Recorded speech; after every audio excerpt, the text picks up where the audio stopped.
ऐसा है कि संत महात्मा जो हमारे मार्गदर्शक हैं, परमपिता परमेश्वर श्री कृष्ण भी हमारे मार्गदर्शन हैं। 5000 साल पहले उन्होंने भगवद गीता में दिव्य ज्ञान दिया हम सबके लिए। एक जगह भगवान कहते हैं कि जन्म मृत्यु जरा व्याधि दुख दोषानुदर्शनम। जन्म मृत्यु वृद्धावस्था दुख दोषों के दर्शन करो। ये क्यों कह रहे हैं भगवान? और संत कबीर ने भी कहा है, उन्होंने कहा है कि ये थाली वहां कौन छोड़ देता है, उसको इधर रखा करो। माता को बैठने में दिक्कत होती है, थाली आप छोड़ती हैं वहां पर, वहां क्यों छोड़ दिया? इधर रखो, उधर रखो। तो देखो परिस्थिति ऐसे है, कृपया सभी ध्यान दो। जैसे बच्चे में बचपना है तो माँ बाप उसको पढ़ाना चाहते हैं उसके अच्छे भविष्य के लिए। बचपना होने के कारण बच्चा पढ़ना नहीं चाहता, लेकिन अच्छे माता पिता जबरदस्ती उसको नहीं तो पढ़ना ही पड़ेगा।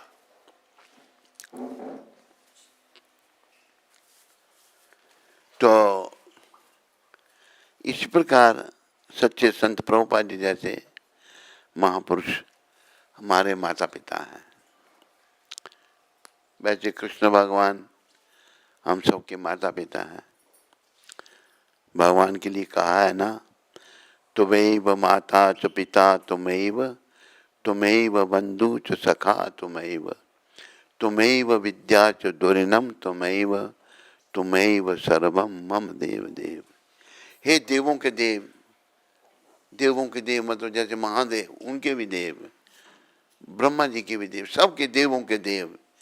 हे महादेव, हे भगवान कृष्ण, आप ही मेरे माता पिता बंधु सखा सब कुछ मेरे आप हैं।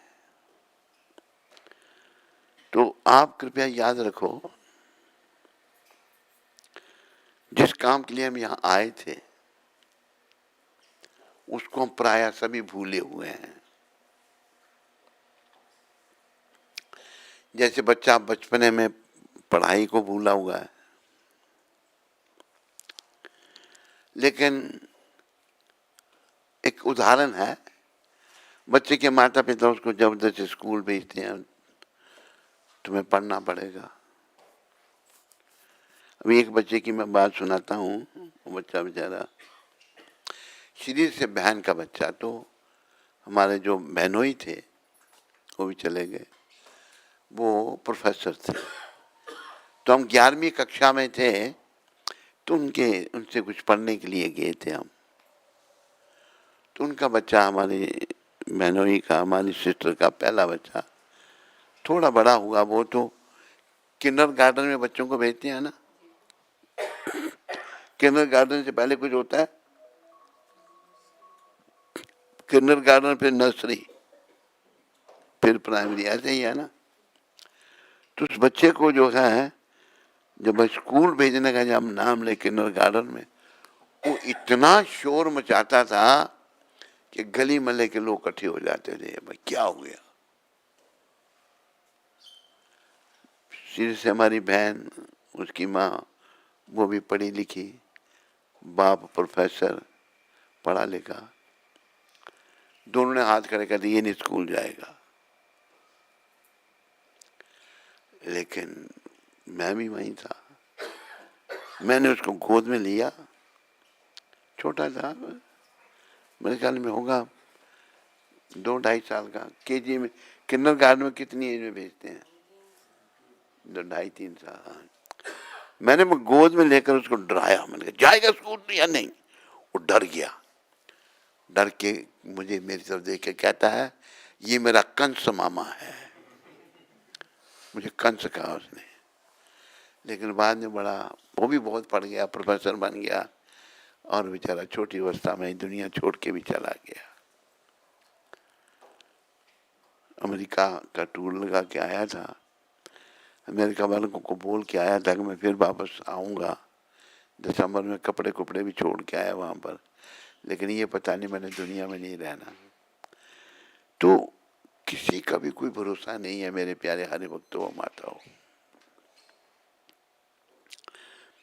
अपना भला चाहने के लिए संत कबीर जी की बात में बार बार कहता हूँ, उसको ध्यान रखो। संत कबीर कहते हैं, दो बातन को भूल मत, जो चाहत कल्याण। ये प्राणी, अगर तुम्हें अपना भला चाहिए, कल्याण चाहिए, तो दो बातों को नहीं भूलना। कौन कौन सी? नारायण एक मौत को, दूजे श्री भगवान। मौत और भगवान को नहीं भूलना। देखो कितना बड़ा आदमी है, कितना छोटा है, हम सबको जाना है, लेकिन जाने जाने में अंतर बताया है। आए हैं तो जाएंगे, राजा रंक फकीर। एक सिंहासन चढ़ चले, एक बंदे जात जंजीर। सिंहासन पर चढ़ के संत महात्मा जैसे हमारे गुरु महाराज, जाना इधर किसी ने ना, कोई रह नहीं सकता, लेकिन दुर्भाग्य ये है कि हमें जाने का ध्यान ही नहीं है। देखो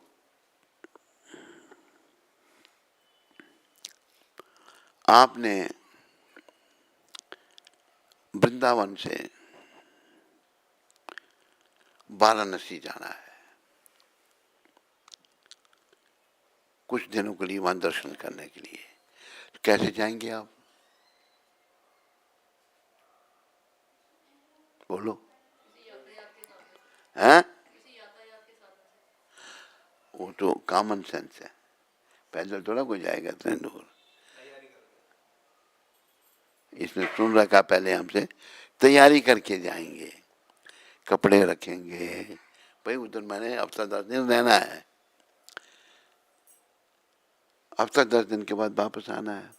अरे भाई, जहां से हम वापस नहीं आएंगे वहां के लिए क्या तैयारी है कोई तैयारी वहां के लिए? एक राजा था, राजा के दरबार में बड़े बड़े विद्वान उसने रखे थे। राजा को बड़ा गर्व था, मेरे भी दरबार में इतने बड़े बड़े विद्वान हैं। देवताओं का राजा जो इंद्र है, उसके पास एक है बृहस्पति, और असुरों का राजा बलि, उनके पास एक शुक्राचार्य है। मेरे पास इतने विद्वान हैं। राजा के मन में आया, विद्वान तो मेरे पास बहुत है, एक मूर्ख भी रखना चाहिए। राजा की इच्छा। मंत्री को बोला, भाई राज दरबार में एक मूर्ख भी भर्ती करना है। एक मूर्ख विज्ञापन दिया गया, दुनिया भर के प्रार्थना पत्र आ गए। कहते महाराज अब एक मूर्ख कह रहे थे, देखो इतने मूर्ख हैं। राज दरबार में नौकरी चाहते हैं सब, बड़ा प्रेस्टिजियस है। और एक कहता है मैं बाहर अटला हूँ पर मूर्ख हूँ, मेरे पास कोई अच्छा भी केस आता है वो भी हार जाता है। राजा कहते हैं दूसरा पढ़ो। दूसरा कहते हैं मैं डॉक्टर हूँ, मैं MBBS FRCS लंदन हूँ, पर मैं मूर्ख हूँ। कैसे? मेरे पास कोई अच्छा भी केस आता है उसको भी मैं मार कर भेजता हूँ। राजा कहता है ये भी धूर्त है। जो जो सब ऐसे ही अपने आप को मूर्ख। बोला मुझे मूर्ख चाहिए, मूर्ख कोई भी नहीं है। राजा बकवास है सारा। राजा भी अपना मंत्री परेशान, कहाँ से मूर्ख ढूंढे। एक दिन मंत्री जा रहा था तो लकड़ी काटने की आवाज आई, टक टक हो रहा है। मंत्री नीचे उधर देखा, कोई नहीं। एक बहुत बड़ा वृक्ष था, एक व्यक्ति यहाँ बैठ करके यहाँ से काट रहा था, बंद से कहता है क्या कर रहा है, ऊपर से बोला तुम्हें दिन है दिखाई नहीं देता, मैं लकड़ी काट रहा हूँ। कहते नीचे गिर जाएगा, मैं जानता हूँ, क्यों काट रहा है, आने में टाइम लगा है, काटूंगा तो ऑटोमेटिक नीचे आ जाऊंगा। राजा कहते ए मूर्ख, इधर मूर्ख मेरे, कहते नीचे आ, मैं मंत्री हूँ, तेरी किस्मत खुल गई। कहते कैसे, क्या नीचे आ, तेरा कभी बताता हूँ। उतारा उसको नीचे, राजा के पास लिया, हमारा इंटरव्यू करो, कृष्ण कृपा से मूर्ख मिला है मेरे को। राजा ने इंटरव्यू किया, वाकई मूर्खों वाली बातें करता था। राजा ने उसको मेडल दे दिए, gold medal, silver medal, copper medal. राजा कहीं जाए, साथ ले जाए, उससे बातें करे, मूर्ख वाली बातें, तो राजा उसको एंजॉय, राजा का स्वभाव एंजॉय करता था, उसको अच्छा लगता था। मेरे प्यारे हरि भक्तों माता हो, जिस बात को हम सब भूले हुए हैं, राजा का आखिरी समय आ गया। तो हमारी संस्कृति के अनुसार शरीर बिस्तरे पर नहीं छोड़ना चाहिए। अभी प्राय लोग बिस्तरों पर मरते हैं, बिस्तरे गंदे होते हैं, साफ नहीं होते। धरती माता परम पवित्र है, धरती पर शरीर छोड़ना चाहिए। ऐसा दिखता भी अभी जा रहा है तो उसको नीचे उतार देते हैं, अभी भी रिवाज है कई जगहों पर नरकों नरक भरे जा रहे हैं। तो राजा का आखिरी समय तो जमीन पर लेटा हुआ राजा। लेकिन याद रखो, प्राण जो है ना, वो बड़ी कठिनाई से निकलते हैं, आसानी से प्राण नहीं निकलते। कोई जानवर भी आप मरते देखो ना, वही तड़प तड़प के मरता है, बड़ी बड़ी कठिनाई से। राजा के प्राण नहीं निकले, बड़ा परेशान है राजा। कहा कि मेरे उस मूर्खाधिपति को बुलाओ। सोचने लगा उससे बात करूंगा, थोड़ा मन मेरा और होगा। मूर्खाधिपति को बुलाया, उसने देखा राजा नीचे जमीन पर लेटा हुआ है। कि इतने बड़े सिंहासन पर बैठने वाला राजा ये क्या कर रहा है। कहते महाराज ये क्या कर रहे हैं आप, अब सूर्य नमस्कार कर रहे हैं या व्यायाम कर रहे हैं। मूर्ख मूर्ख, मैं ना सूर्य नमस्कार कर रहा हूँ ना व्यायाम कर रहा हूँ, तुम्हारा फिर क्या कर रहे हैं, दंड बैठक निकाल रहे हैं। मैं जा रहा हूँ। महाराज जा रहे हैं, मैं भी जा रहा हूँ आपके साथ। कितनी रानियां जा रही हैं, कितने मंत्री जा रहे हैं, कितने सिपाही साथ जा रहे हैं। राजा जब जाता था ऐसे, मूर्खाधिपति मैं अब यहाँ जा रहा हूँ, क्या मंत्री जाएंगे, क्या सिपाही जाएंगे, क्या कोई जाएगा, वहाँ कोई किसी के साथ नहीं जा सकता। ये शरीर भी नहीं साथ जाता, इसको भी यहीं छोड़ना पड़ेगा। कि तुम्हारा वो जगह कितनी दूर है, वर्णना पतन कितने हजार योजन वो जगह है। कि तुम्हारा वहां किसी को जानते हो, कहते किसी को नहीं। वो मूर्खाधिपति सोच में पड़ गया, सोचते सोचते वो मेडल खोलने लगा। अभी राजा सोचने लगा, ये सोच रहा है कि मेरे मरने के बाद इसको नौकरी से निकाल देंगे। राजा कहता है ये मेडल तू रख, तेरी नौकरी जब तक तू जिंदा रहेगा मेरे दरबार में बनी रहेगी। कहते नहीं नहीं महाराज, मैं एक बड़े रहस्य की बात कहने जा रहा हूँ। राजा मूर्ख और रहस्य की बात। मेडल मार अपने हाथ में लो, सारे मेडल राजा ने अपने हाथ में ले लिए जो उसको दिए थे।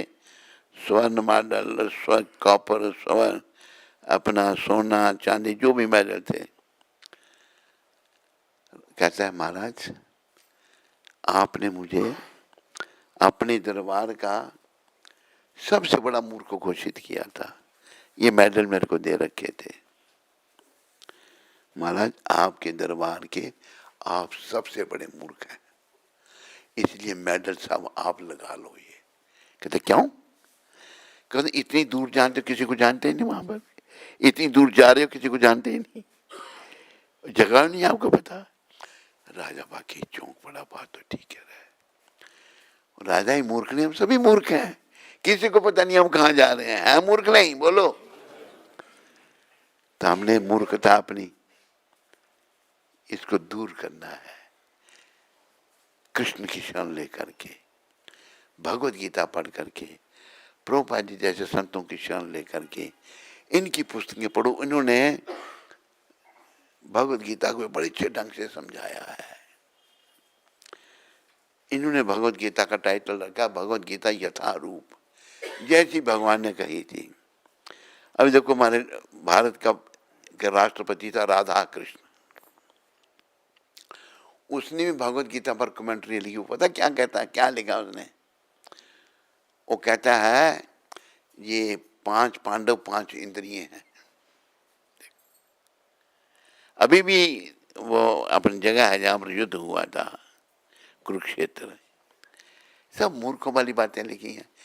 तू अगर राष्ट्रपति है, तुम्हें क्या, तेरा क्या दिमाग है? ऐसे मूर्खों लोगों ने बहुत सारी कमेंट्रियां लिखी हैं। प्रभुपाद जी की कमेंट्री यथारूप, जो भगवान ने कहा उसको समझाया, दुनिया को समझाया। लोग भक्ति में लग गए, लोगों की सोई भक्ति जागृत हो गई। देखो याद रखो, हमने अपनी भक्ति को जागृत करना है। और मैं आपको एक बात बताऊं, कोई दुनिया से जाने वाला हो तो दास को इसको थोड़ा संकेत आ जाता है। अभी भी कोई संकेत आ रहा है, कोई जाने वाला है, अब ये नहीं पता कौन है। 2 संकेत आए थे, माता को बताया था हमने, 2 3, 2 तो माता कहती पहले ही बताया था आपने। अब फिर कोई जाने वाला है, हमारी जान पहचान वाला होगा। तो जाना हम सब ने है, लेकिन जाने का ध्यान किसी को नहीं है। देखो मैं बड़ा स्पष्ट कहूंगा, हम क्या कर रहे हैं? ये नश्वर संसार जो हमारा घर नहीं है, जहां से हमको निकाल दिया जाएगा, निकाल दिया जाएगा या नहीं? चाहे कोई राजा होगा या रंक होगा, आए हैं तो जाएंगे, राजा रंक फकीर। जो आया उसको जाना, राजा है, गरीब है या फकीर है, सबको जाना है। लेकिन एक सिंहासन चढ़ चले, एक सिंहासन पर चढ़ के जा रहे हैं, एक बंधे जात जंजीर। सिंहासन पे चढ़ के ऐसे संत जाते हैं, उन्हें कोई चिंता नहीं मरने की, शरीर छोड़ना हमने। प्रभुपाद जी ने एक, हमने तो नहीं देखा था, एक हमारे गुरु भाई ने देखा। प्रभुपाद जी जब आखिरी सांस ली थी, उन्होंने कहा था हरे कृष्ण, शरीर छोड़ दिया था, जो बड़ा दुर्लभ है। तो हम सब लाइन में लगे हैं, कब किसको बुलावा आ जाए हम नहीं जानते। एक बार हम कनाडा में थे, एक नौजवान लड़का होगा 25-30 साल का। एक बार हम गए, वो खड़ा था, हमारे गुरु भाई से उसने दीक्षा ले रखी थी। दूसरी बार फिर गया, मैंने वो कहा, कहते बेचारे के शरीर छूट गया। 20-22 साल की अवस्था में शरीर छोड़ दिया उसने। ये नहीं है कि वृद्ध होके कोई जाता है, वृद्ध तो हम सब जाते ही हैं, छोटी अवस्था में भी कोई भी जा सकता है। तो इसलिए पहले आप मुझे ये बताओ, आप सब अपना कल्याण चाहते हैं या नहीं चाहते? जो जो नहीं चाहता वो हाथ खड़ा करो, और जो जो चाहता वो हाथ खड़ा करो।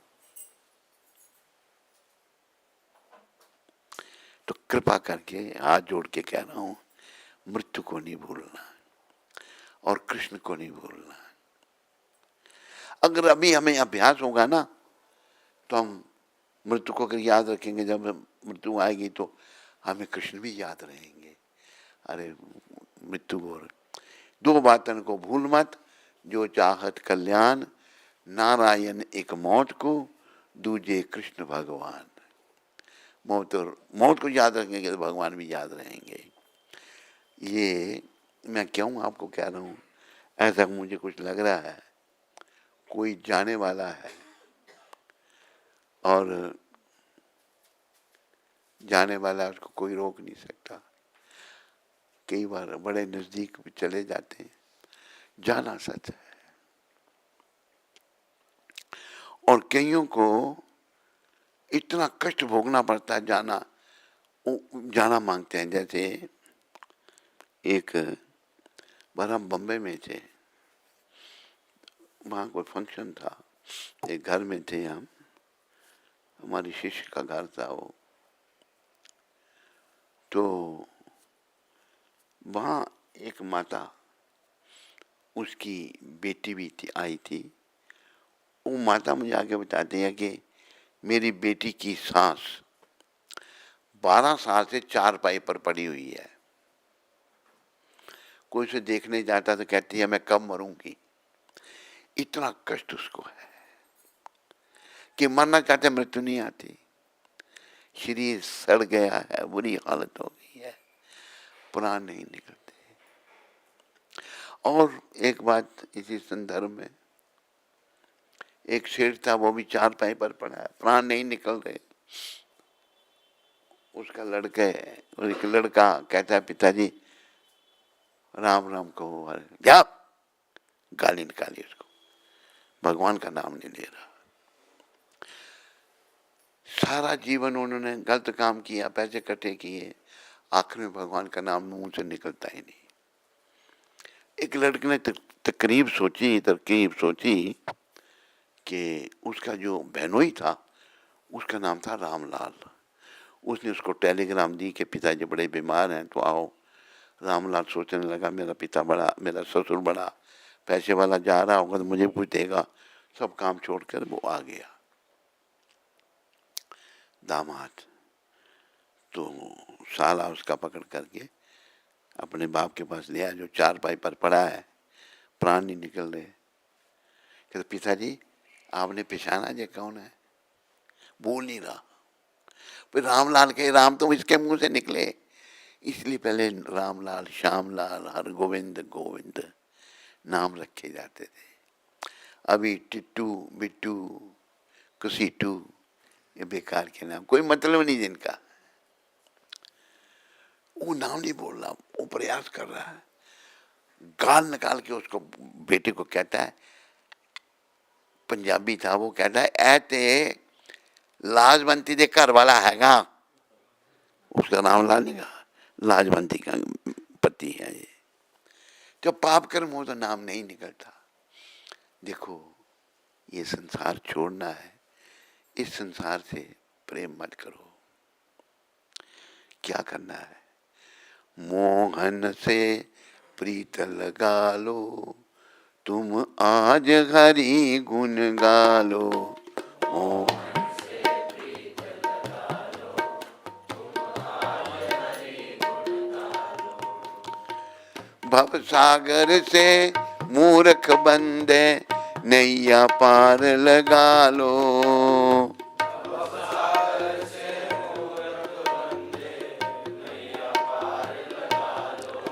मोहन से प्रीत लगा लो, तुम आज हरि गुण गा लो। मोहन से प्रीत लगा लो, तुम आज हरि गुण गा लो। मूर्ख प्राणी, भव सागर से मूर्ख बंदे नैया पार लगा लो।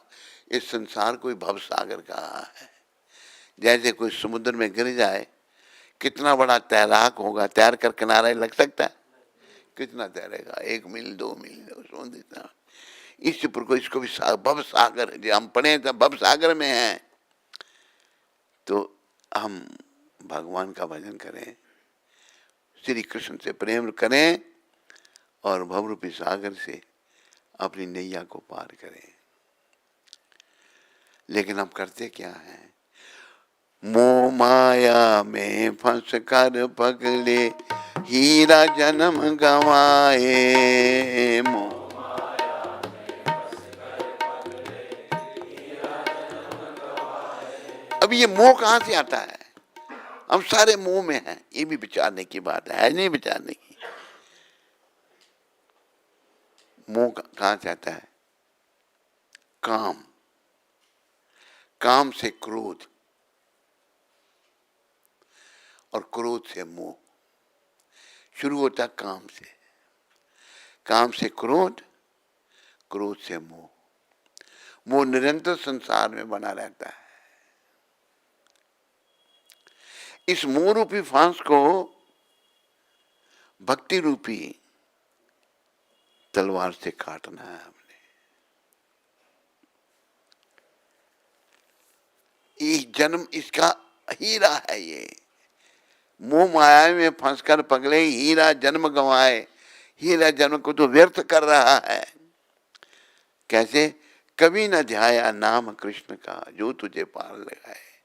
हमें तो कृष्ण भगवान इस भवरूपी सागर से पार करेंगे। हमारे पास समय नहीं है उनको नाम जपने का।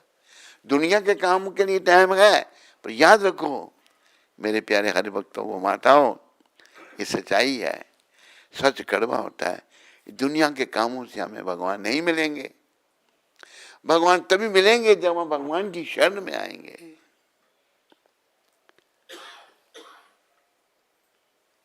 कर्म कमा लो, बिगड़ी बना लो, शाम से प्रीत लगा लो।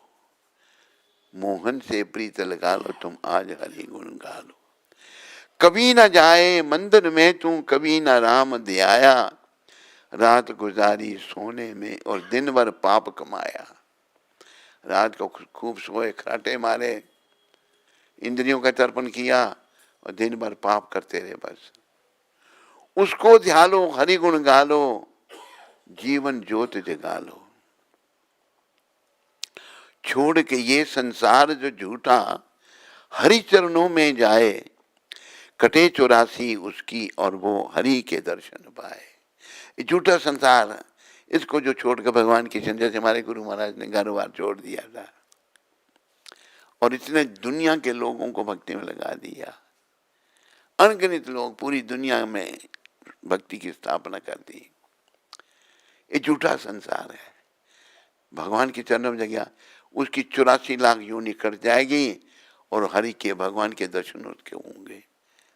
जब भगवान की शरण में जाएंगे दर्शन होंगे। कर्म कमा लो, हरि गुण गा लो, शाम को शीश झुका लो। मोहन से प्रीत लगा लो, तुम आज हरि गुण गा लो। भव सागर से मूर्ख बंदे नैया पार लगा लो।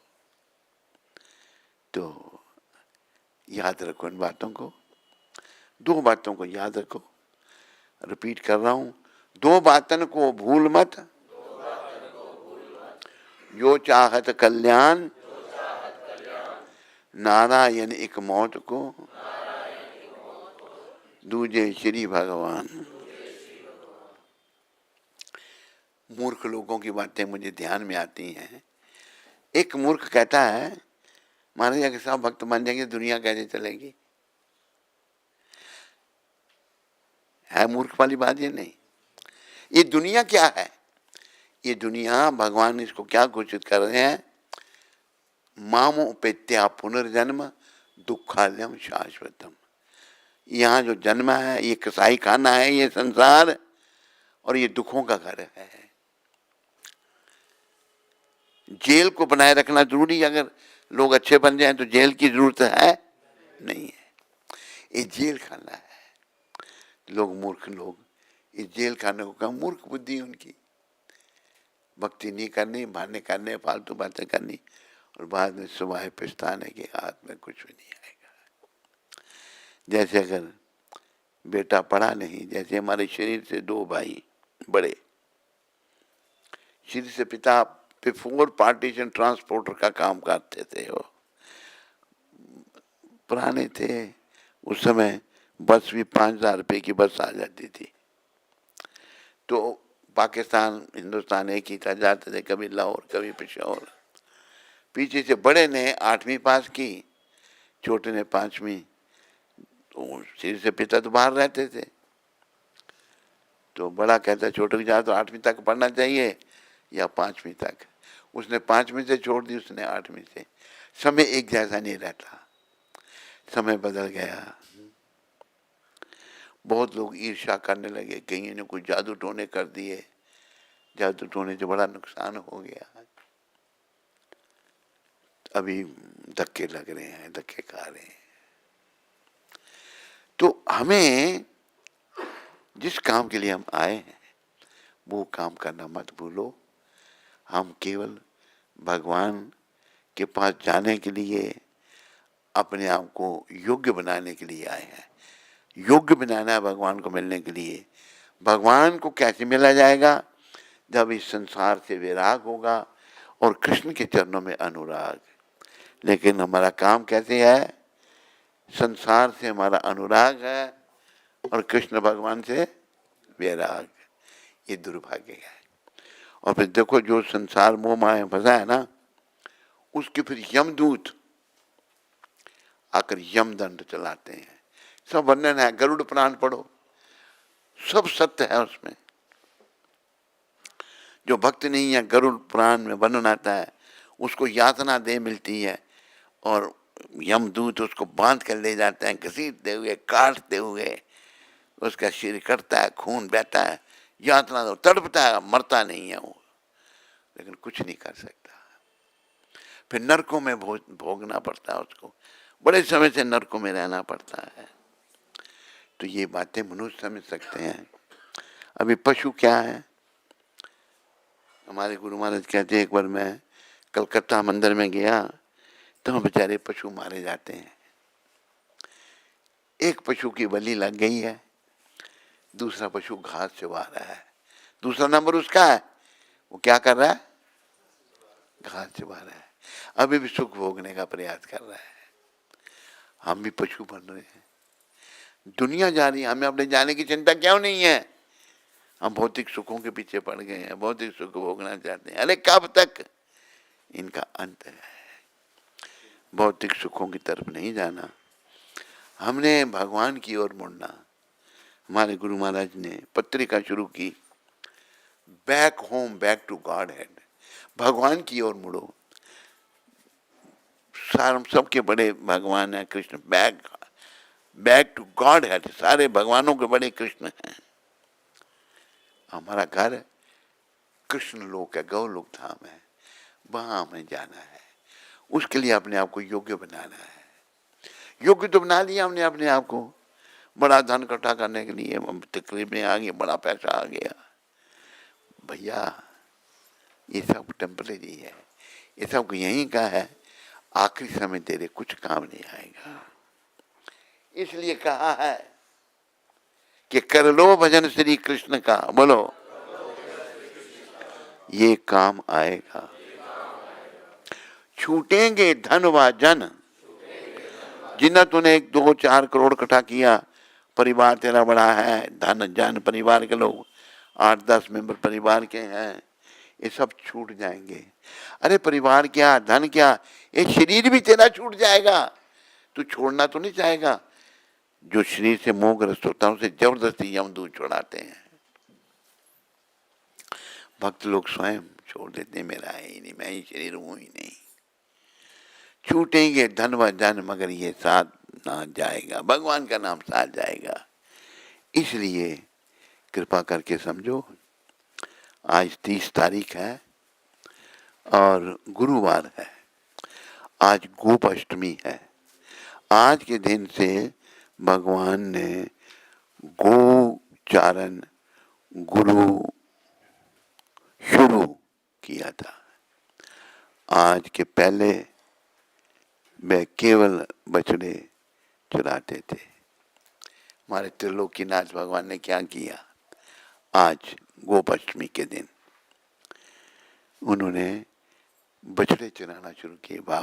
बाल रूप में है कृष्ण भगवान। त्रिलोकीनाथ भगवान ये शिक्षा दे रहे हैं कि गाय हमारी माँ है। गाय मैंने ऐसा पशु बनाया है जिसका मल मूत्र भी पवित्र है। गाय का गोबर पवित्र है, गाय का मूत्र जो है परम पवित्र है। उसका पालन करो, उसकी रक्षा खुद भगवान कर रहे हैं। बाल अवस्था में बछड़े चराए, जब बड़े हो गए तो गौएं चराए भगवान गोपाल। बोलो गोपाल कृष्ण भगवान की। तो हमें गोपाल कृष्ण भगवान को प्राप्त करना है। वो कैसे मिलेंगे हमको? जब संसार से हमारा मन हटेगा, विषय विकारों से हमारा मन हटेगा। मेरे मन में कोई इच्छा नहीं। हमारे एक आचार्य कह रहे हैं, अन्नाभिलाषता शून्यम ज्ञान कर्मादि अनावृतम। बौद्धिक इच्छा जीरो, कोई इच्छा नहीं, ज्ञान भी नहीं चाहिए, कर्म हम पैसे के लिए सब काम करते हैं वो भी नहीं चाहिए, ज्ञान कर्म ये दोनों नहीं चाहिए। अनुकूलेना कृष्णानु शीलम भक्ति उत्तमा। जो भगवान को अच्छा लगता है वो भक्ति करनी है। भगवान क्या कह रहे हैं नवदा भक्ति में?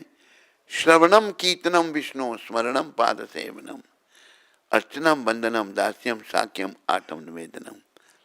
ये भगवान खुद कहते हैं। भगवान खुद कह रहे हैं कि मन मना भाव मद भक्तो, मेरे भक्त बनो। मध्याजी माम नमस्करो, मेरे को नमस्कार करो। मामे वेश्य से युक्ता वे मत मानम मत परायना। तो मेरे भक्त बनोगे, मेरे को नमस्कार करोगे, मेरे परायण हो जाओगे तो मुझे प्राप्त करोगे। याद रखो, गुरु महाराज समझाते हैं भगवान को हमारी कोई जरूरत नहीं है, हमें उनकी जरूरत है। फिर भी वो इतने दयालु हैं, दया के सागर हैं, हम उन्हीं के बिगड़े हुए भटके हुए बच्चे हैं। हमें अच्छे बच्चे बनना है। और जो आखिरी समय 2 बातों को याद रखना है। फिर से 2 बातों को भूल मत, जो चाहत कल्याण, नारायण एक मौत को, दूजे कृष्ण भगवान। तो आज के दिन भगवान ने गोपाष्टमी के दिन गौचारण शुरू किया था। आज से पहले वे केवल बछड़े चराते थे। इससे पहले बछड़े और गौचारण आज के दिन से शुरू हुआ था। छोटी अवस्था में भगवान ने बछड़े चराए और थोड़े बड़े हो गए तो गाय को चराया। बोलो गोपाल कृष्ण भगवान की। आज गदाधर पंडित जी का तिरुभाव दिवस है। गदाधर पंडित हुए पंचतत्व में श्री कृष्ण चैतन्य प्रभु नित्यानंदा श्री अद्वैत गदाधर श्रीवास आदि गौर भक्त वृंदा। आज के दिन वो धाम को गए थे। और आज धनंजय पंडित जी का भी तिरुभाव दिवस है। धनंजय पंडित जो थे वो भी आचार्य हुए। आज श्रीनिवास आचार्य का भी तिरुभाव। आज हमारे 3 आचार्य गदाधर, धनंजय, श्रीनिवास, ये आज के दिन धाम को चले गए थे। तो क्या करना भाई पहले बता, हैं? क्या ये नहीं लो, ठीक है, निकालो। तो जब आचार्य चले जाते हैं तो हम याद करते हैं आचार्य को। ये अनिलो प्रेमाधन करुणा प्रचुर।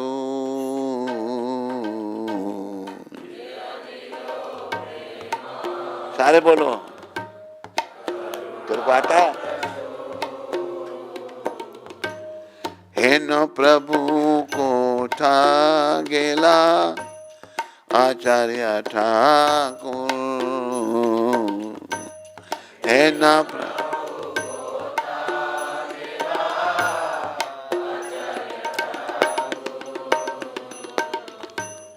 कहा मोरा स्वरूप रूपा, कहा सनातन।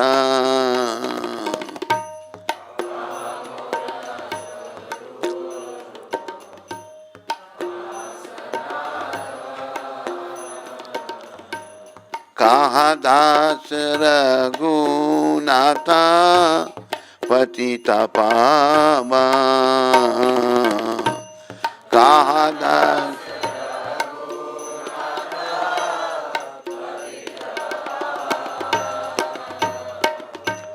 कहा मोरा भट युगा, कहा कबीरा।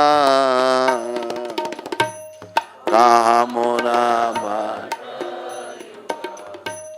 कहा एका काले को था गेला गौरा नटरा। एका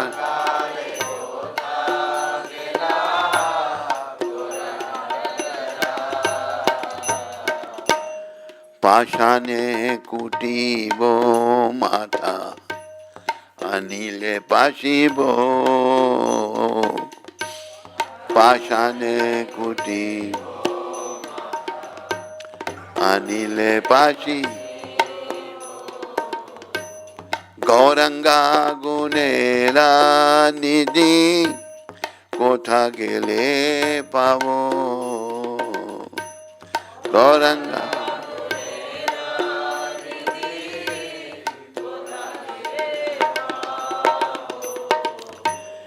সেই সভা संगीरा संगे ये कोई लोबिला সেই সভা संगीरा ये कोई সেই संग न पाया कांदे नरोत्तम दास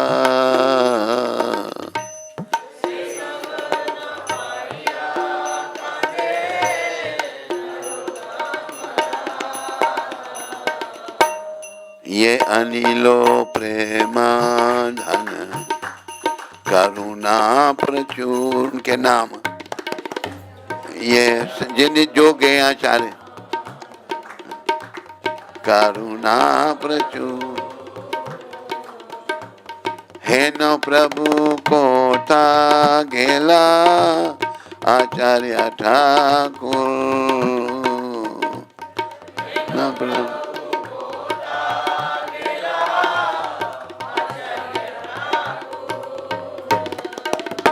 जय गदाधर ठाकुर जय गदाधर ठाकुर जय धनंजय ठाकुर जय धनंजय ठाकुर जय श्रीनिवास ठाकुर जय श्रीनिवास ठाकुर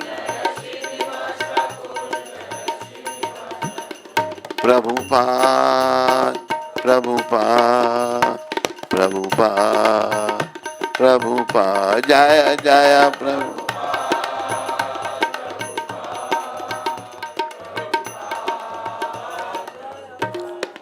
ये उचार्य जो है महान उचार्य इनकी जीवन इनका संग कैसे भी कर सकते हैं इनकी लीलाओं को जो है ना हम पढ़ेंगे जो अपराकृत प्रेम का धन लेकर आए थे और जो करुणा के भंडार थे ऐसे शिला श्रीनिवासाचार्य ठाकुर कहाँ चले गए बड़े महान थे इन्होंने इनका जीवन दूसरों के लिए था हमारा जीवन अपने लिए है आचार्यों का जीवन दूसरों के कल्याण के लिए लोगों को नरकों में जाने से बचाने के लिए मेरे शिला स्वरूप दामोदर और शिला रूप गोस्वामी कहाँ है शिला सनातन कहाँ है पतितों को पावन करने वाले शिला रघुनाथ दास कहाँ है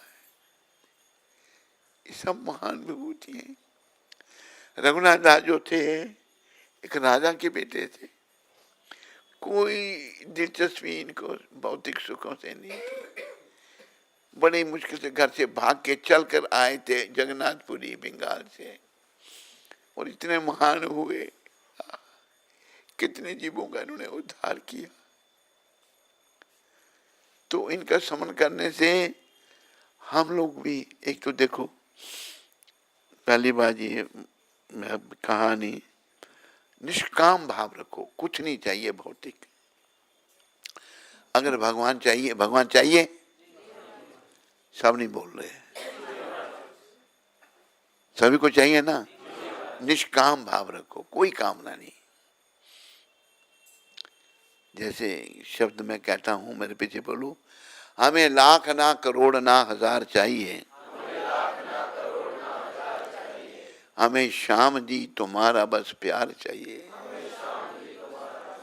हे कृष्ण हमें आपका प्रेम चाहिए और कुछ नहीं चाहिए तभी भगवान मिलते हैं जैसे रांका बांका की कथा अनेक लोग हैं महाराष्ट्र में थे ये बड़े महान पति पत्नी थे बड़ी गरीबी लकड़ियाँ चुननी बेचनी जो 2 पैसे मिले उससे अब गुजारा करना भगवान तो संत नामदेव जो हैं वो भगवान के पास गए विट्ठल भगवान जो उनको कृष्ण को विट्ठल कहते हैं महाराष्ट्र में कि क्या प्रभु आपकी लीला है जो आपकी शुद्ध भक्त उनको कोई देते नहीं नारद मैं देता हूँ लेते नहीं नारद जी के मन में शंका रही, अच्छा तुम रांका वांका की बात कर रहे हो ना, चलो मैं देता हूँ।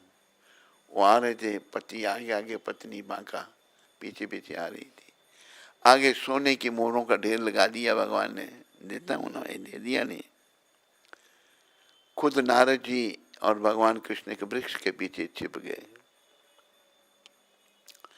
रांका जी ने जब देखी मोहरें, गरीबी बड़ी है, क्या सोचने लगे, ये अगर ले जाएंगे तो इनकी चिंता करनी पड़ेगी, कृष्ण चिंतन नहीं होगा। देखो भावना। पर पत्नी पीछे आ रही है, वो कहेगी पतिदेव भगवान ने ये भेजे हमारे लिए, ले चलो इनको, अच्छा घर ले लेंगे, अच्छी तरह रहेंगे। फिर मैं मना नहीं कर सकूंगा। ओ सोने की मोहरों पर मिट्टी डालने लगे। कौन? रांका। लेकिन बांका माता ने देख लिया। बांका माता क्या कहती है, पतिदेव ये क्या कर रहे हैं आप, मट्टी पर मट्टी डाल रहे हैं। उनकी दृष्टि में सोने की मोहरें मट्टी से ज्यादा नहीं थी। उनको बड़ी शर्म आई। मैं कहते ले चलेगी, तो मेरे से भी आगे है। ये होते हैं भक्त। ये जो धन है ना, जैसे धन को असली धन क्या है, वो मीरा जी ने बताया है। पायो जी मैंने राम रतन धन पायो, पायो जी।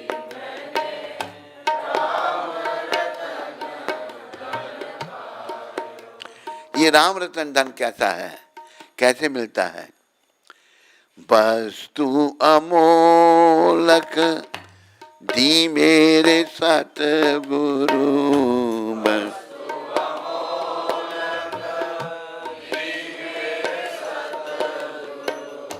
कृपा कर अपनायो, कृपा पायो जी मैंने राम रतन धन पायो,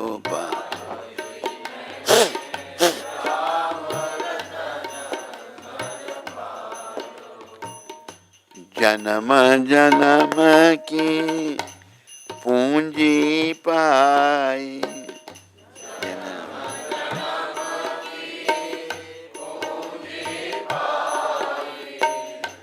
जग में सभी खोवायो,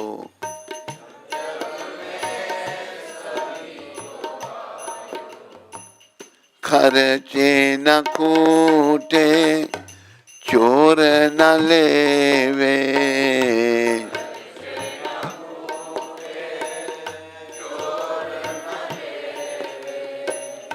दिन दिन बढ़त सवायो, दिन दिन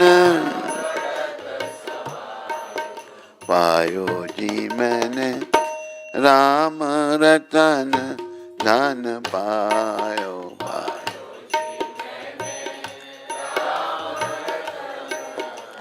जो सच्चाई पर चलता है, सत की नाव खवेटिया सतगुरु, सत की नाव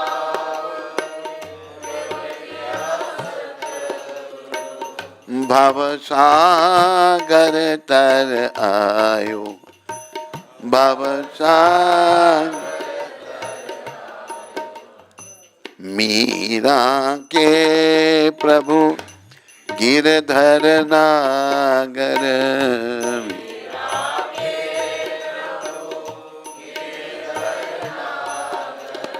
गिरधर नागर, गिरधर नागर, हर्ष हर्ष यश गायो, हर्ष हर्ष पायो जी मैंने राम रतन धन पायो, पायो।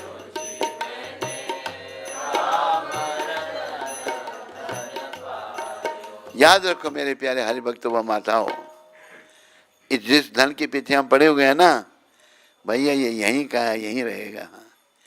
चाहे आप 100 करोड़ क्यों नहीं इकट्ठा कर लोगे, साथ में तो राम नाम का धन जाएगा। राम रतन धन जाएगा, ये जितना जपोगे आपके आध्यात्मिक बैंक बैलेंस में जमा हो जाएगा। इसलिए कहा है कर लो भजन श्री कृष्ण का, कर लो भजन श्री राम का, ये काम आएगा। छूटेंगे धन व जन, मगर ये साथ जाएगा। भिक्षुक कहे संसार की, मत आस कीजिए। सच्चा कृष्ण का नाम है, विश्वास कीजिए। मेरे श्रील स्वरूप दामोदर और श्रील रूप गोस्वामी कहाँ हैं?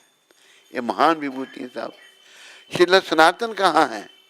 पतितों को पावन करने वाले श्रील रघुनाथ दास कहाँ हैं? मेरे श्रील रघुनाथ भट्ट और श्रील गोपाल भट्ट कहाँ हैं? और श्रील कृष्णदास कविराज महाराज कहाँ हैं? महान नर्तक श्री गौरांग महाप्रभु एकाएक कहाँ चले गए? भगवान ने भी भक्त का रूप धारण करके भक्ति का प्रचार किया। गौरांग महाप्रभु, नरोत्तम ठाकुर कहते हैं मेरे महान नर्तक, बड़ा इतना भगवान भाव विभोर होकर नृत्य करते थे। अपना नाम लेकर उन्होंने क्या किया? अपना नाम ही भगवान को इतना आनंद दिया नाम ने, उन्होंने देव दुर्लभ कृष्ण प्रेम का खजाना हम पापियों के लिए खोल दिया। ये भक्ति हमारे, हम उसके योग्य नहीं है। पापी हम मोह माया फंसे हुए हैं, विषय विकार में पड़े हुए हैं, नरकों में जाने की तैयारी कर रहे हैं। तो कहाँ चले गए गौरांग महाप्रभु? अभी आखिर में नरोत्तम ठाकुर, नरोत्तम कौन थे? राजकुमार, राजा के बेटे, परिशुद्ध भक्त भगवान के परम वैष्णव हमारे आचार्य। मैं अपना सर चट्टान में मारकर फोड़ डालूंगा और अग्नि में कूद पड़ूंगा। सभी दिव्य गुणों के निधि स्वरूप श्री गौरांग महाप्रभु को मैं कहाँ पाऊंगा? इन सब संगियों के साथ श्री गौरांग महाप्रभु ने लीलाएं की। उनका संग ना पाकर नरोत्तम दास मातर रो रहा है। नरोत्तम दास जी रो रहे हैं, एक राजकुमार इनका सिमरन करके रो रहे हैं। तो ये भजन बड़ा सुंदर, बड़े भाव से गाया है। किसी बेचारे की स्मृति में ये भजन हम गाते हैं। श्रीला गदाधर ठाकुर, गदाधर पंडित जो हैं, उनका जीवन पढ़ूंगा मैं, ध्यान से सुनिए। श्रीला गदाधर पंडित के प्रति श्री गौरहरि इतने अधिक स्नेहिल थे कि वे क्षण भर भी उनके बिना नहीं रह सकते थे। गौर भगवान कृष्ण स्वयं गदाधर जी, इतना प्रेम था उनसे, स्नेह था कि क्षण भर के लिए उनसे अलग नहीं रह सकते थे। वे श्री चैतन्य महाप्रभु के प्राकट्य के 1 वर्ष पश्चात प्रकट हुए थे। 1 वर्ष पहले भगवान प्रकट हुए, 1 वर्ष बाद गदाधर ठाकुर प्रकट हुए। बड़े प्रेम से बोलो श्री गदाधर ठाकुर जी महाराज की। गदाई व निमाई अविच्छेद्य बाल्यकाल सखा थे। शांत, विरक्त, गंभीर, सौम्य तथा एकांत प्रिय गदाधर अपने घनिष्ठ मित्र गौर राय से विपरीत प्रकृति के थे, जो कि चंचल, अधीर व नटखट थे। गंगादास पंडित की पाठशाला में निमाई पंडित तर्कहीन प्रश्नों द्वारा गदाधर को चुनौती देकर नियमित रूप से उद्विग्न करते रहते थे। श्री कवि कर्णपुर के कथनानुसार ब्रज लीला में गदाधर पंडित वृषभानु नंदिनी श्रीमती राधा रानी है। बोलो वृषभानु नंदिनी श्रीमती राधा रानी की। गदाधर जो है राधा जी के अवतार हैं पंचतत्व में। नवदीप लीला में गदाधर पंडित ने गौरचंद्र के मुख्य सहाय के रूप में उनकी सेवा की।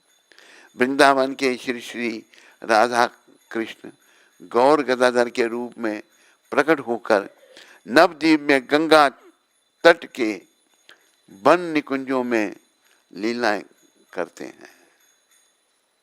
बस खत्म, इतना ही। श्री धनंजय पंडित, बोलो धनंजय पंडित जी महाराज की।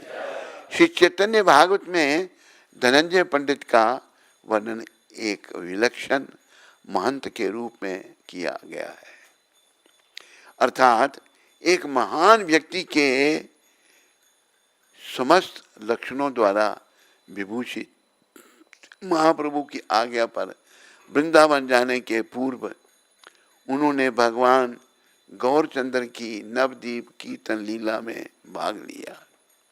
केवल एक कमंडलू धारण किया है, किंतु श्री कृष्ण एवं श्री चैतन्य के प्रेम में मगन उन्होंने व्यापक भ्रमण कर प्रचार किया।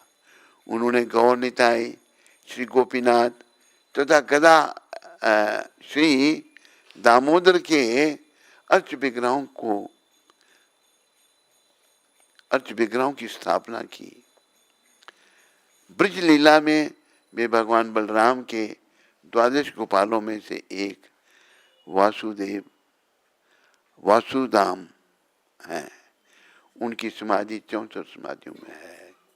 बोलो शिला के दादा ठाकुर जी महाराज की।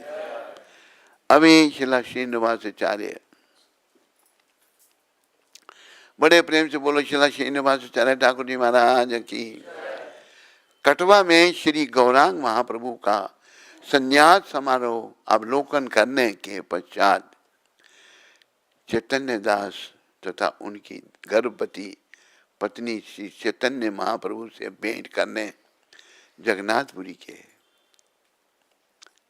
शीघ्र ही तुम्हारी पत्नी एक पुत्र को जन्म देगी जिसका नाम होगा श्रीनिवास, श्री चैतन्य महाप्रभु ने कहा, और श्रीनिवास के माध्यम से रूप व सनातन के सब भक्त शास्त्रों का वितरण होगा।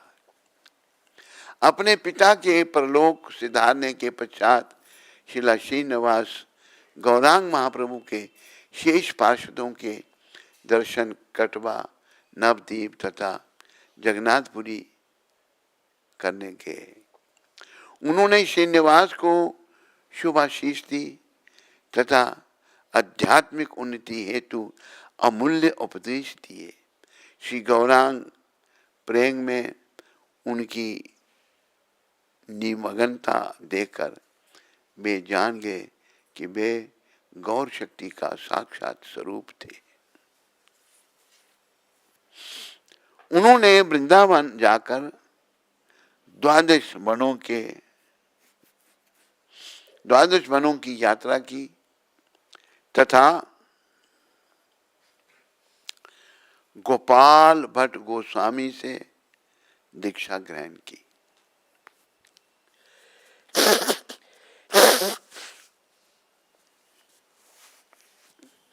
श्री जी गोस्वामी ने उन्हें गौड़िया वैष्णववाद के संपूर्ण दर्शन की शिक्षा प्रदान की। उनकी विस्तृत विद्वता को पहचानते हुए श्री जीव ने श्रीनिवास को आचार्य की उपाधि से सम्मानित किया। शिला जीव की आज्ञा पर श्रीनिवास तथा उनके 2 मित्रों श्यामानंद प्रभु एवं नरोत्तम दास ठाकुर ने दिव्य ग्रंथ वितरण की प्रथम मंडली का मार्ग प्रशस्त किया। ब्रजवासी संकीर्तन मंडली की जय हो। ब्रजवासी संकीर्तन मंडली की। उन्होंने वृंदावन से गोस्वामी ग्रंथों की एक बैलगाड़ी भरी तथा बंगाल एवं उड़ीसा में सर्वत्र उनका वितरण किया। शिला श्रीनिवासाचार्य ने अनेक भक्तों रामचंद्र कविराज तथा अन्य को दीक्षा दी। भक्ति में गीतों छठ गोस्वामी अष्टक की रचना की तथा एक विशिष्ट कीर्तन शैली प्रवर्तित की। उन्होंने छठ गोस्वामियों के लिए कहा, वंदे रूप सनातन रघु जगो श्री जीव गोपाल नाना शास्त्र विचार निपुनो षड्गम लोका नाम हितकारिणो त्रिभुवन मन्यो शरण्या करो राधा कृष्ण पदा भजना नंदे न माताली को वंदे रूप सना रघु जगो श्री जीवा। मैं उन शिला रूप गोस्वामी, शिला सनातन गोस्वामी, उन 6 गोस्वामियों की वंदना करता हूँ जो अनेक शास्त्रों के गूढ़ तात्पर्य विचार करने में परम निपुण थे। भक्त रूप परम धर्म के संस्थापक थे। जन मात्र के परम हितैषी थे। तीनों लोकों में माननीय थे। शरणागत वत्सल थे एवं श्री राधा कृष्ण के पदार बिंद के भजन रूप आनंद से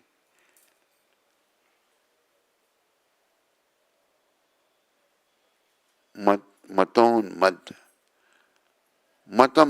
मत के समान थे। मत मधु उसमें मतलब खोए रहते थे ये।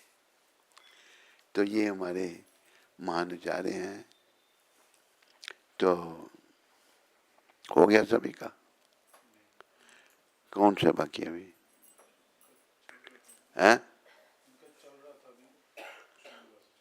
अच्छा, श्रीनिवासाचार्य ने अनेक भक्त रामचंद्र कविराज तथा अन्य को दीक्षा दी। भक्त में गीतों षड गोस्वामी अष्टक की रचना की, ये तो पढ़ लिया ना मैंने, तथा एक विशिष्ट कीर्तन शैली प्रवर्तित की। कीर्तन में आग्रता करते हुए कभी कभी वे इतने दीर्घ काल तक कीर्तन करते रहते कि उनका कंठ अविरुद्ध हो जाता था। प्रचार व लेखन के बाह्य कार्यकलापों के अतिरिक्त श्री श्रीनिवासाचार्य उत्कट रागानुगा भजन भी करते थे। रागानुगा भजन श्री वृंदावन धाम के नित्यवासियों जैसे गोपियों के भावों व मनोदशाओं पर आधारित राधा कृष्ण की स्वतः स्फूर्त मानसिक आराधना है। मानसी सेवा करते समय वे इन ध्यान अवस्थाओं से पुनः बाह्य चेतना के स्तर पर लौटने पर अपने संग प्राया निभ्रांत सामग्री ले आते। एक बार श्रीनिवास ने श्री गौरांग महाप्रभु को अपने मन से एक रत्न सिंहासन पर आसीन किया। ये ध्यान में हो रहा है। तदंतर उन्होंने एक स्वर्ण मुठ युक्त चमर तथा एक पंच पुष्प हार से भगवान की पूजा की। उनकी सेवा से प्रसन्न होकर भगवान गौरांग महाप्रभु ने वह हार वापिस श्रीनिवास को दे दिया, जो तत्क्षण सचेतन हो गए तथा उनका ध्यान भंग हो गया। बाह्य चेतना के स्तर पर लौटने पर आश्चर्यचकित श्रीनिवास ने वह मधुरतम सुगंधित युक्त पुष्पहार अपने कंठ में लटकता हुआ पाया। वो ध्यान में पहना रहे हैं, वो सच में भगवान ने उनके गले में डाल दिया।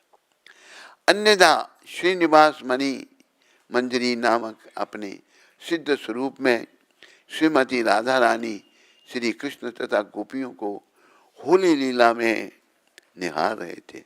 गोपियों ने मणि मंजरी से राधिका को रंग देने तथा श्याम के विरुद्ध इस संग्राम में उनका साथ देने को कहा। उनके घोर युद्ध से धरती हिलने लगी। रंग डाला जा रहा है एक दूसरे पर, धरती माता हिल रही है। अकस्मात शिला श्रीनिवास का ध्यान विकटित हो गया। उनकी देह सिर से पांव तक दिव्य धाम से आयतित महे मोहक मयूर पंखी रंगों से सर्वथा आवृत थी। होली लीला की जय। श्रीनिवासाचार्य की समाधि धीर समीर के समाधि क्षेत्र में है। बोलो शिला श्रीनिवासाचार्य जी ठाकुर जी महाराज की। ये इतने महान थे, सब बड़ी महान विभूति हैं। इनसे भक्ति मांगो, शिला श्रीनिवासाचार्य के चरणों में प्रार्थना करो कि हमें भक्ति का दान दो। आगे हो गया तो समय भी हो गया है, तो हमें ऐसा बताया है, ये महाप्रभु ने कहा है, साधु संग सर्व शास्त्र कहे, लव मात्र साधु संगे सर्व सिद्धि होए। सारे शास्त्र कहते हैं साधुओं का संग करो, साधुओं का संग करो। थोड़े से साधु संग से भी सब सिद्धियां प्राप्त हो जाएंगी। अभी देखो थोड़ा सा संग प्रभुपाद जी का मिला, हम भक्ति में लग गए। नहीं प्रकट होते प्रभुपाद तो हम लोग संसार में माया जाल में फंसे हुए थे और नरकों में जाने की तैयारी कर रहे थे। तो साधुओं का संग करना यही हमारे जीवन का उद्देश्य है। सत्संग करो, सत्संगों का आयोजन करो, भजन कीर्तन करो, ताकि हम अपने जीवन को नरकों में जाने से बचा सकें। बोलो साधु संग की, बोलो साधु संग की, बोलो संत महात्माओं की, बोलो सब साधुओं का संग देने वाले पतित पावन शिला प्रभुपाद की, बोलो कली पावन अवतार गौर निताय द्वैताचार्य गदाधर श्रीवास ठाकुर की, बोलो सब भक्तों की जय जयकार हो, सब भक्तों की जय जयकार हो, गुरु और गौरांग की जय जयकार। आगे अभी ये भी है, हैं? अच्छा, आज जो 30 तारीख है, आज के दिन ये पत्र लिखा था प्रभुपाद जी ने हमारे गुरु भाई को, तमाल कृष्ण को। हम दोनों ने इकट्ठी सेवा भी की है प्रभुपाद जी की। तमाल कृष्ण तो शरीर छोड़ गए, छोटी अवस्था में चले गए वो। हम दोनों प्रभुपाद जी के साथ में थे, मायापुर में, वृंदावन में, बम्बे में और भी कुछ जगहों में। लोगों को यह गलत फहमी नहीं होनी चाहिए। प्रभुपाद कह रहे हैं कि हम केवल संगीतकारों की एक टोली मात्र हैं, हम लोग संगीत नहीं। उन्हें अवश्य जानना चाहिए कि हम श्री कृष्ण के भक्त हैं। हमारी भक्ति के कार्य और शुद्धता इतनी प्रबल होनी चाहिए कि हम जहाँ कहीं भी कीर्तन करें, वहाँ श्रोताओं में तुरंत कृष्ण भक्ति का प्रभाव बढ़ना चाहिए। ये प्रभुपाद जी ने आज की शिक्षा में कहा है। बोलो पतित पावन शिला प्रभुपाद की। इसका जरा अलग से नोट रखना। बस कोई प्रश्न किसी को? यहाँ तो कोई किसी को प्रश्न? तेरे पास है कोई? हाँ,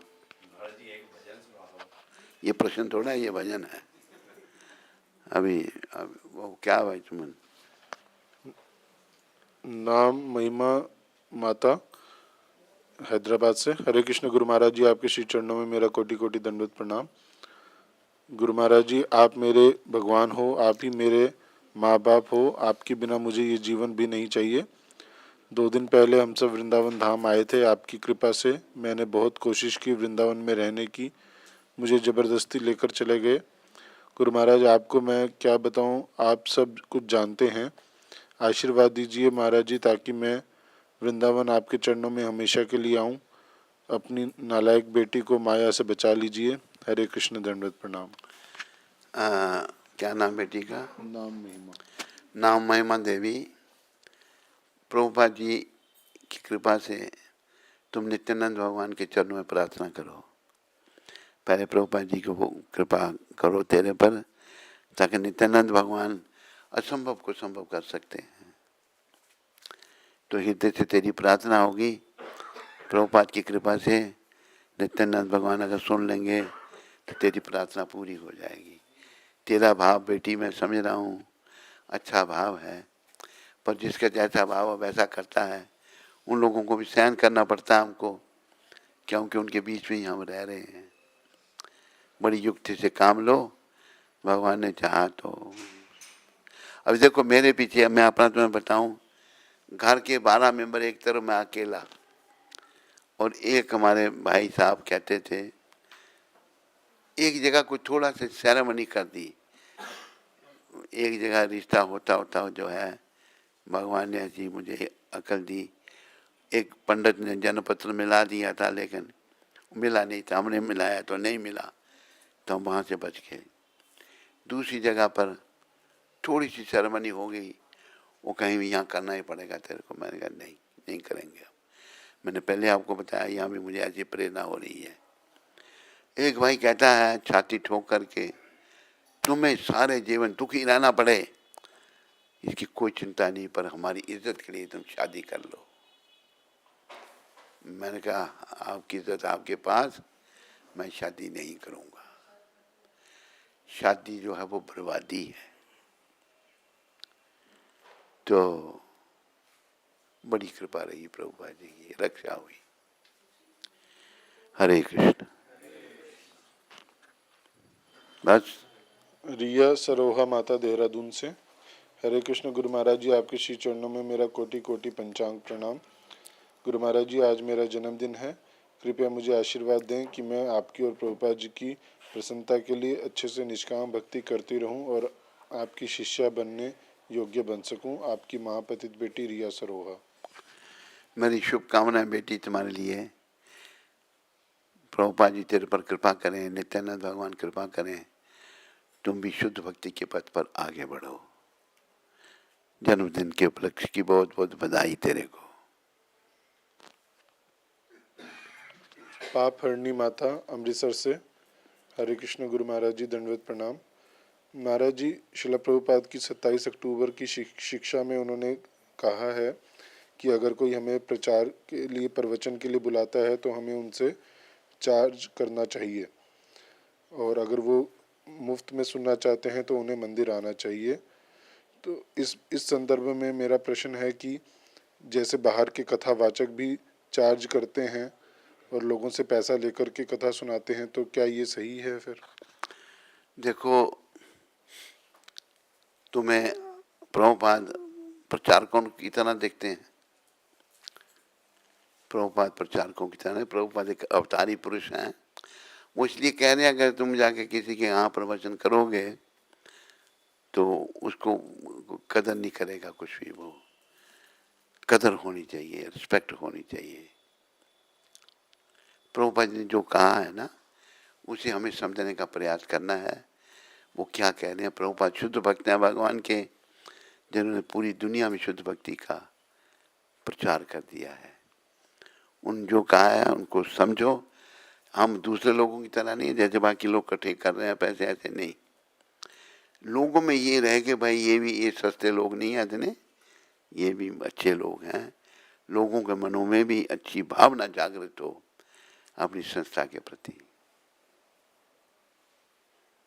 हरे कृष्णा, हरे कृष्णा, कृष्णा कृष्णा, हरे हरे, हरे राम,